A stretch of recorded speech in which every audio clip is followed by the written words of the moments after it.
মালয়েশিয়ার কুয়ালালামপুরে শুরু হয়েছে ৪৬তম আসিয়ান সম্মেলন।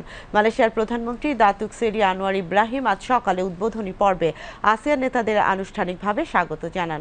সম্মেলনের প্রথম দিনটি নানা গুরুত্বপূর্ণ বৈঠক ও সেশন অনুষ্ঠিত হবে।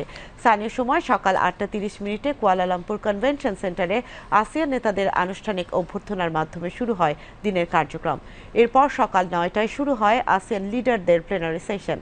দুপুরে নির্ধারিত আছে আসিয়ান নেতাদের গালফ কোঅপারেশন কাউন্সিল জিসিসি এর নেতাদের সঙ্গে আলোচনার প্রস্তুতি সভা। বিকেলে অনুষ্ঠিত হবে আসিয়ান পোস্ট ভিশন ২০২৫ বিষয়ে বিশেষ সেশন, যেখানে কুয়ালালামপুর ঘোষণা ২০৪৫ চূড়ান্ত করার প্রক্রিয়া নিয়ে আলোচনা হবে। দিনের শেষ দিকে সন্ধ্যা ৭টায় নেতৃবৃন্দ সম্মেলনের আনুষ্ঠানিক ভোজসভায় অংশ নেবেন।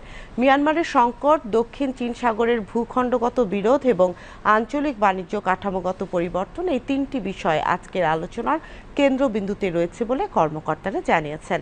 আগামীকাল আসিয়ান নেতারা গালফ কোঅপারেশন কাউন্সিল জিসিসি এবং চীনের প্রধানমন্ত্রীর সাথে বৈঠক করবেন, যা দ্বিপাক্ষিক সম্পর্ক ও বাণিজ্য সহযোগিতা বৃদ্ধিতে সহায়তা করবে।